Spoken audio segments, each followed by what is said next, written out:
Welcome to Q-ZAR.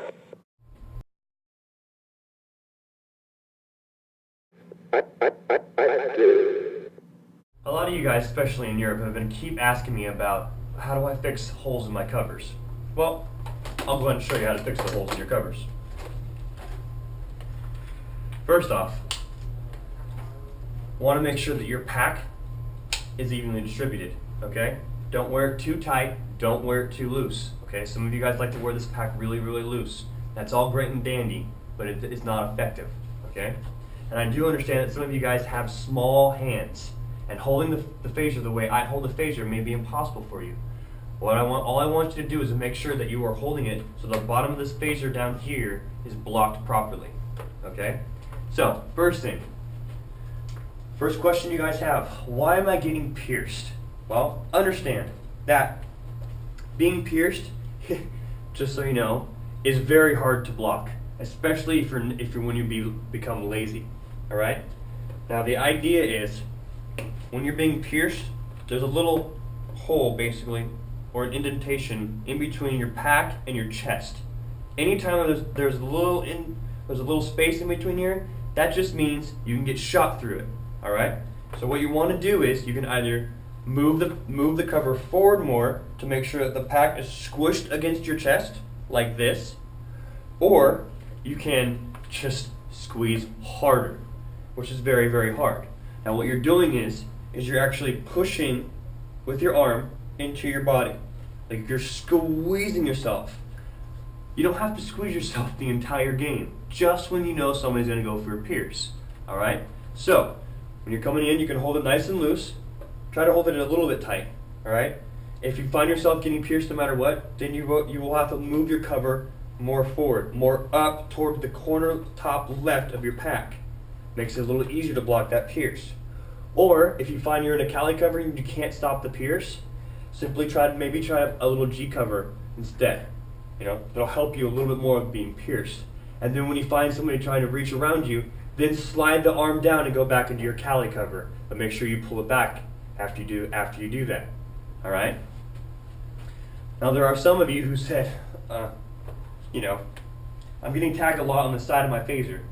What you're most likely doing is you're probably most likely turning too much. Like you're not pulling back enough, or you're actually turning your body and your shoulders and your hips to a different direction. That's making it so your side is showing like this. Okay? Well, the problem with this is I'm actually leaning my shoulders to the right. So it makes it a little bit easier to see my side. You want to make sure that your body is like this and you're actually pulling back the pack.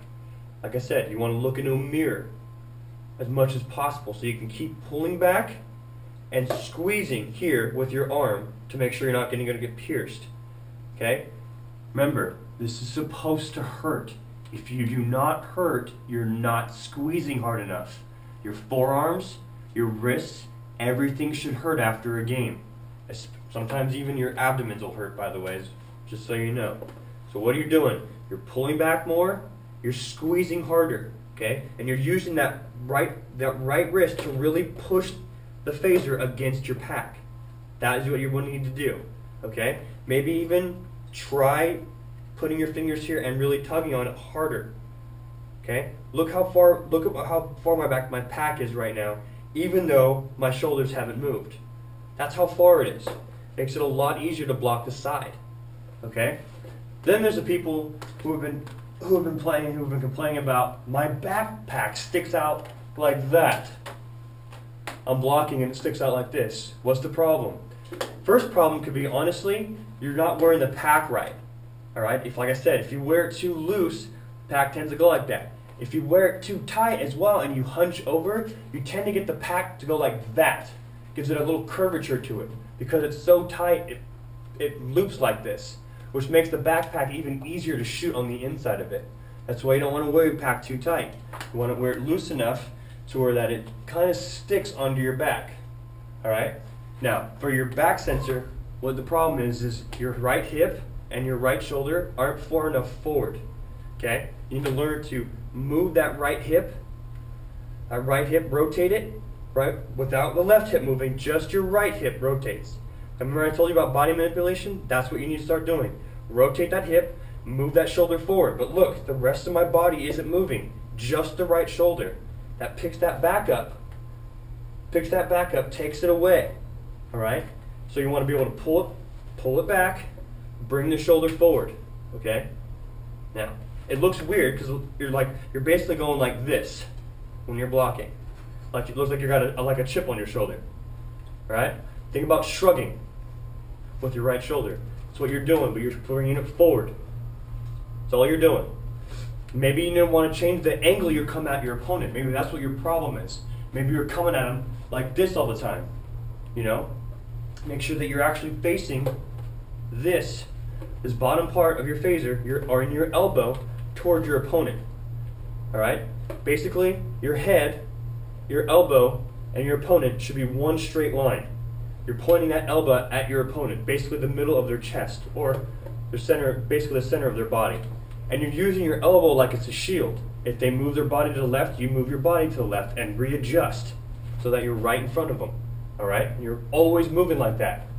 Always using that elbow to rotate to where you need to be, where your opponent is. Alright? And always reset your feet. Reset your feet so you're always ready to spring at wherever your opponent goes. If your opponent gets closer, you move back. If your opponent gets farther, you move forward if you're up. Otherwise, you always want to stay back if your opponent is far away. Alright? Especially if you're down. Always try to move backwards when you're down. And the minute you become up, then you can start moving forward so you can get closer, so you can spring into shooting your opponent. Alright? Becky, this is for you. For all girls who unfortunately have the upper half, just so you know, I understand you have problems right here. Your pack pod naturally pops out just like this. And you find yourself going, why am I getting pierced? Because you're basically, your breast basically causes you to have a space in here because it pops the pack out right here. I know it's hard. It's very hard to block when you're getting pierced all the time. I find a lot of times girls tend to pick up their pack like this, which causes their boobs to go up and pop the pack out even worse. You want to do the opposite, right? You want to push them down. So you want to get above them, push them down, and then go into your cover. So you're kind of squishing them back behind this area right here. It's almost to the point where they're back here. Like you said, that's body manipulation for women. You want to learn to basically push them down and back. Don't have them up here. Push them downward, because you don't want to have them popping this part of your pack up. Alright? So you want to make sure that you're basically starting here and pushing them down to block like this. Don't, out of habit, bring your pack up like this. That's how you're going to create this little bulge right here. That bulge right there is all you have to do is shoot in there and you get tagged every time. Or worse, if you pick them both up, you have a hole right here and there's no way to block that no matter what you do. Okay? Thank you for